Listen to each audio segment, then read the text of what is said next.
সাতক্ষীরা ২ আসনে বিএনপির প্রার্থী পরিবর্তনের দাবিতে মহাসড়ক অবরোধ করে বিক্ষোভ। জামালপুরে ৫টির মধ্যে ৩টি আসনে গণসংযোগ চালিয়ে যাচ্ছেন মনোনয়ন বঞ্চিতরা। হবিগঞ্জের শর্ত অমান্য করে খাল খননের মাটি বিক্রির অভিযোগ ঠিকাদারের বিরুদ্ধে। অনিয়মের প্রতিকার চান স্থানীয়রা। আমরা শুনছি টাকার বিনিময়ে মাটিটা বিক্রি হচ্ছে, তা আমরা প্রশাসনের কাছে আমরা আবেদন তারা যেন এটা একটু নজরে নেয়। এরকম কোনো ইডিয়া হয়তো রং কথা অন্যরা বিভিন্ন ধরনের কথাবার্তা আনতেই পারে, কিন্তু এটা আমাদের সঙ্গে কোনো চুক্তিবদ্ধ হয় নাই। প্রতিষ্ঠার ৪ বছরেও উদ্যোক্তা টানতে পারছে না চুয়াডাঙ্গার বিসিক শিল্পনগরী। নষ্ট হচ্ছে বিপুল অর্থে গড়ে তোলা অবকাঠামো।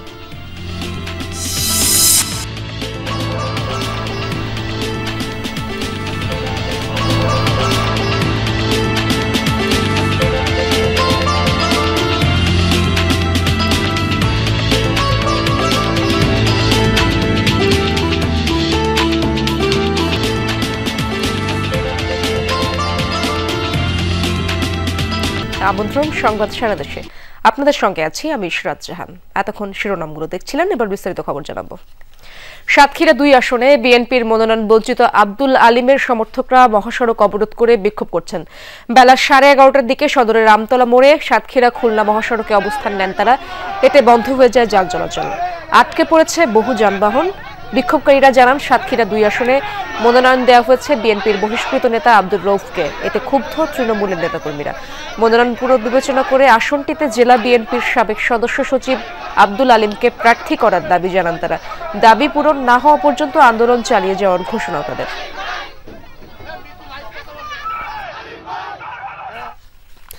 দর্শক, সাতক্ষীরার অবস্থা জানার চেষ্টা করব, সহকর্মী আকরামুল ইসলাম সেখানে রয়েছেন। আকরাম, বিক্ষোভকারীরা কি বলছেন জানাবেন, এবং যানবাহন চলাচল বন্ধে ভোগান্তি তো অবশ্যই হচ্ছে, সে ব্যাপারেও জানতে চাই।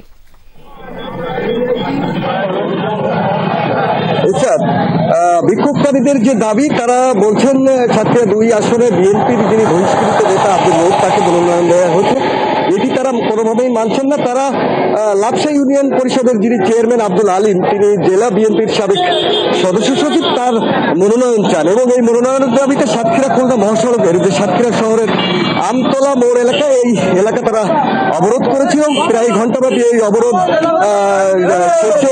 তারা এখন কিন্তু অবরোধটি ছেড়েছেন এবং এর যে ভোগান্তি হয়েছে সাধারণ মানুষের, চারপাশে 2 পাশে কিন্তু ব্যাপক যানজটের সৃষ্টি হয়েছিল। তো এই মাত্র কিন্তু যে তারা অবরোধটি তুলে নিয়েছেন এবং এখানকার যারা নেতাকর্মী রয়েছেন, আপনার কাছ থেকে জানতে চাই, আপনাদের আজকে কোন দাবিতে আন্দোলন আপনারা করছেন? বিসমিল্লাহির রহমানির রহিম। আমাদের সাতক্ষীরা ২ আসনের মনোনয়ন প্রার্থী আব্দুল আলিম, সাবেক জেলা বিএনপির সেক্রেটারি, সাবেক সদস্য সচিব, দীর্ঘ একটানা আপনার হচ্ছে সদরের হচ্ছে আপনার সদর থানার সভাপতি ছিল, একটানা 37 বছর চেয়ারম্যান আছে। সারা বাংলাদেশে আপনাদের সাংবাদিক মাধ্যমে বলতে চাই, সারা বাংলাদেশের সেরা চেয়ারম্যান। আর এই 14টা ইউনিয়নের সচেতনভাবে এই রাজপথ কিন্তু ঘেরাও করে ফেলেছে। আর মানুষ তারেক সাহেবকে বলবো, অনুরোধ করে বলবো বিনীতভাবে, আমাদের মনোনয়নপত্র যেন আমাদের কাছে ফিরে যায়। এখানকার যে নেতা কর্মীরা তারা আব্দুল আলিমকে মনোনয়ন চান এবং যে অবরোধের ফলে যে রাস্তার দুপাশে যে যানজটের সৃষ্টি হয়েছিল, এই মাত্র অবরোধটি তারা তুলে নেওয়ার কারণে যানজট কমেছে। শুনছিলাম আমরা, ধন্যবাদ আপনাকে আকরাম।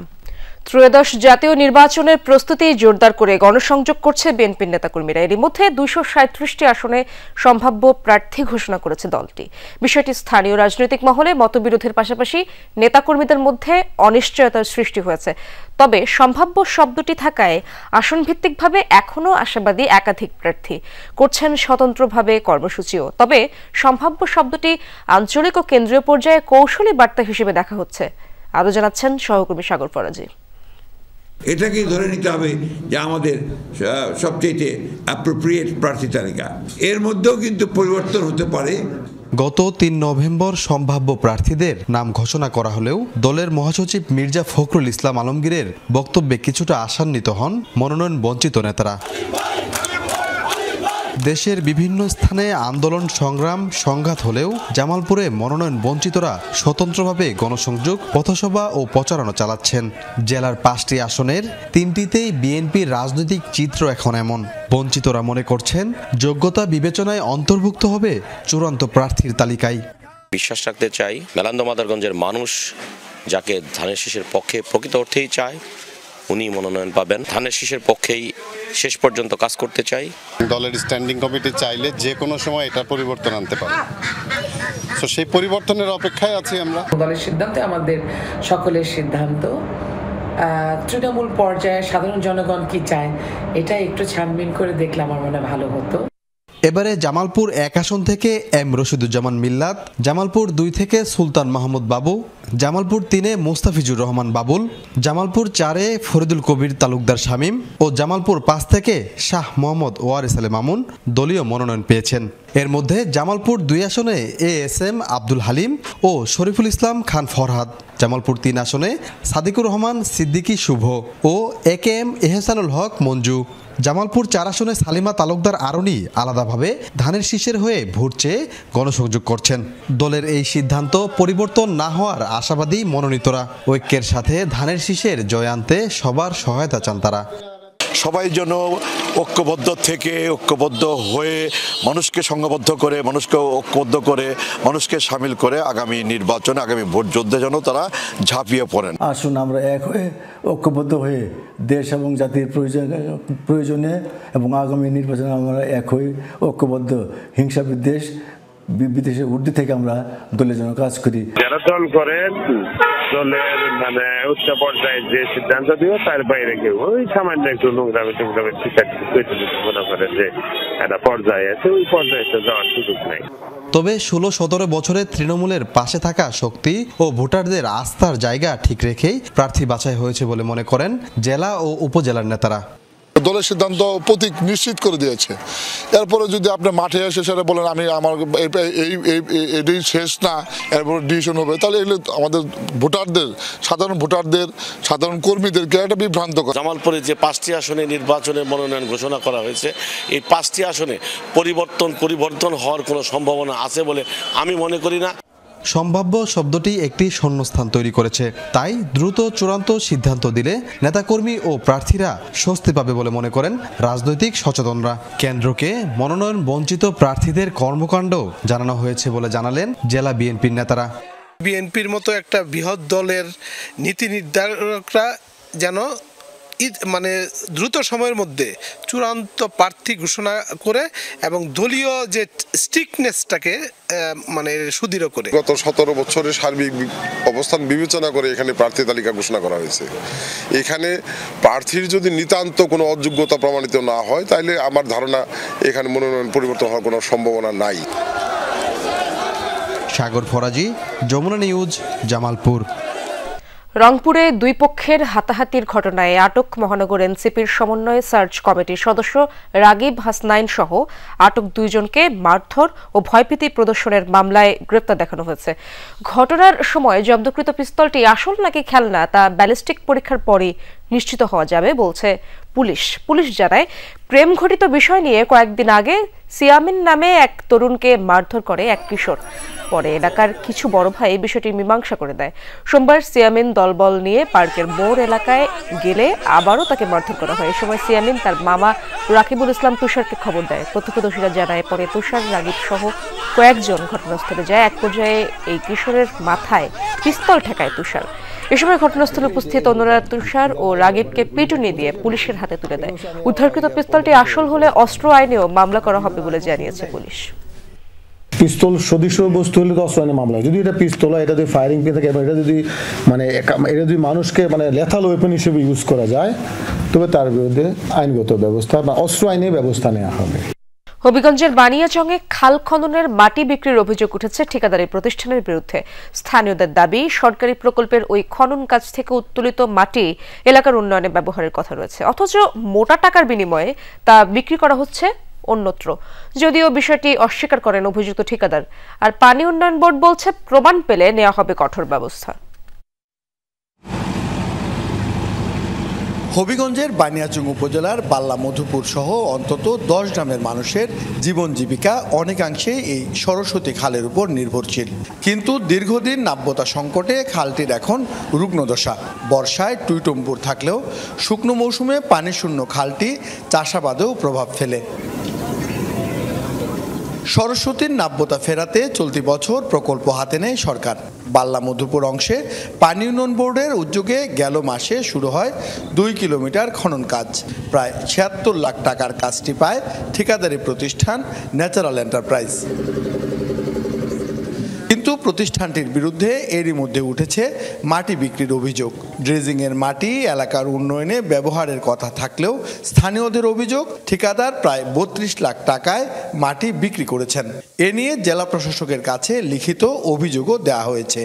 আমরা শুনছি টাকার বিনিময়ে মাটিটা বিক্রি হচ্ছে, তা আমরা প্রশাসনের কাছে আমরা আবেদন তারা যেন এটা একটু নজরে নিয়ে সরকারি বালি উত্তোলন করে সরকারি কাজে ব্যবহার করা হোক। গ্রামে 3টা মাঠ আছে, মসজিদ আছে, মসজিদের কাজে ব্যবহার করা হোক। মাটিটা বিক্রি না করেছি, সরকারি মাটি সরকারি জায়গাত সরকারি কাজে ফালাক।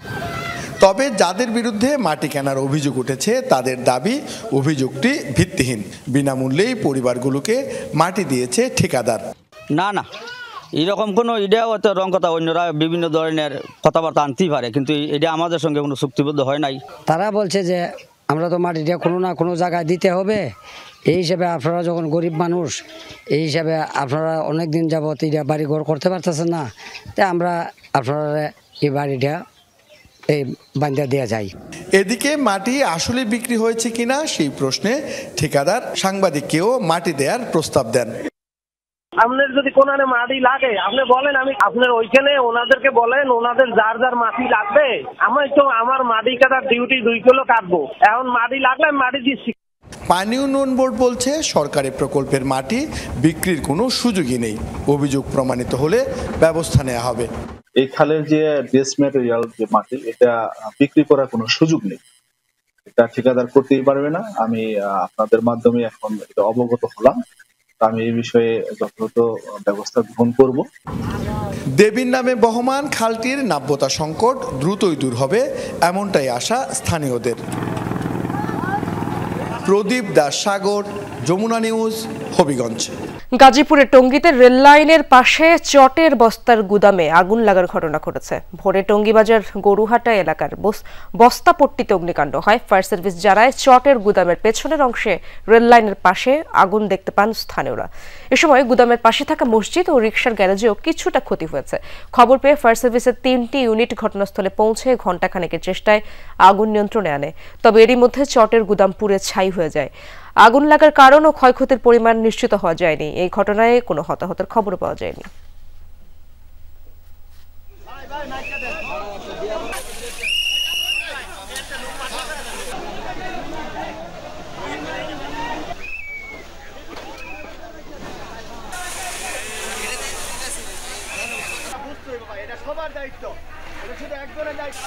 সহজ শর্তে কিস্তির সুবিধা, দ্রুতই উৎপাদনে যাওয়ার সুযোগ ও ব্যবসা বান্ধব পরিবেশের সুবিধা দিয়েও ব্যবসায়ীদের টানতে পারছেন না চুয়াডাঙ্গার বেসিক শিল্পনগরী।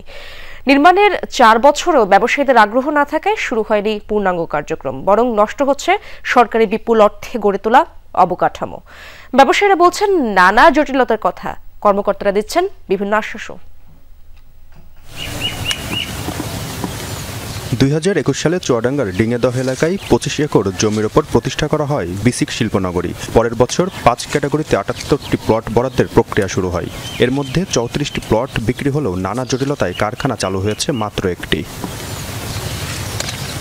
গোটা এলাকা এখন আগাছায় ভরা। ভাঙাচোরা ড্রেনেজ ব্যবস্থায় পানি নিষ্কাশনের অসুবিধা, রাস্তার কাজে অনিয়ম, নিরাপত্তাহীনতা ও মৌলিক অবকাঠামোর অভাবে বিনিয়োগে অনাগ্রহ শিল্পোদ্যোক্তাদের। প্লট নিয়েও শুরু হয়নি উৎপাদন। মাটি ভরাটটা ঠিকমতো হয় নাই, যার কারণে অনেক টাকার বালি লাগে হচ্ছে আপনার বিল্ডিং করার জন্য। রাস্তার পিচ ঢালাইটা অনেক নর্মাল মনে হচ্ছে, এটা সহজে উঠে যাচ্ছে। আর যে ড্রেনগুলো সাইডে যে ড্রেনগুলো করা, এগুলো অনেকটা সরু। ওই জায়গাটা এখনো যেভাবে লেবেল করা উচিত জায়গাটা, রাস্তাঘাট, বিদ্যুৎ, গ্যাস, তার কোনো ব্যবস্থা সরকার করেনি। ব্যবসায়ীরা বলছেন বেসিক নিয়ে রয়েছে ধারণার অভাব, জমির দাম ও অন্যান্য সুযোগ সুবিধাও সন্তোষজনক নয়। শিল্প উদ্যোক্তা, ছোট ক্ষুদ্র শিল্প টানতে হবে, তাহলে এই ধরনের কোনো পদক্ষেপ আমাদের কাছে জানা নেই, যে আমার কাছে আমার অন্য কাছে এসেছে নাকি জানি না। 1 বছর 1.5 বছরের ভিতরে পরিবেশগত ছাড়পত্র পাওয়া যায়। ইন্ডাস্ট্রিটা আমি করবো, আমি লোন নিলাম, নিয়ে আমার 1.5 বছর যদি আমি ওই পরিবেশগত ছাড়পত্র না পাই, আমি ইন্ডাস্ট্রি চালাবো কি? আমার তো ব্যাংকের লোন দিয়ে আমি তো ফেল মারি যাবো। ট্রেডিং ব্যবসা থেকে উৎপাদনমুখী ব্যবসায় উৎসাহিত করা হচ্ছে বলে দাবি কর্মকর্তাদের। ব্যবসায়ীদের টানতে দেওয়া হচ্ছে নানা প্রতিশ্রুতি। এ পর্যন্ত আমরা 44% প্লট বরাদ্দ দিয়েছি। এই হিসাবে আমরা বলতে পারি আমাদের অ্যাচিভমেন্টটা মোটামুটি স্বাভাবিক, অস্বাভাবিক না। এই অবকাঠামো নির্মাণে সরকারের খরচ প্রায় 42 কোটি টাকা। জিসান আহমেদ, যমুনা নিউজ, চুয়াডাঙ্গা। শত বছরের ঐতিহ্য মেনে অগ্রহায়ণের তৃতীয় দিনে বগুড়ার শিবগঞ্জে বসেছে মাছের মেলা।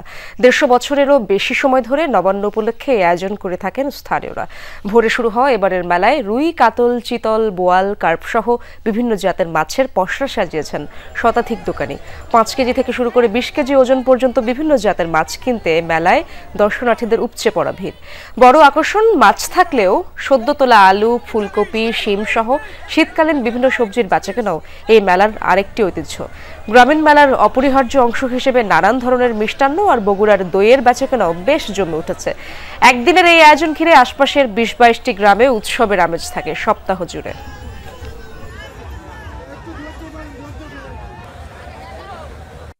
ব্রিগেড, কাতল, বিলাট কাপ, রুই, মনে করেন বড় বড় রুই, সিলভার লবণের জন্য এই এলাকার আত্মসম্মানকে দাওয়াত করে এবং খুব আনন্দ পায় এবং এই উপলক্ষে মেলা লাগে। আমাদের আশেপাশের যে এলাকার মানুষজন আছে এই মানে নবান্ন উৎসব নিয়ে এরা মানে সবসময় একটা উত্তেজিত একটা থাকে, উচ্ছ্বাস থাকে।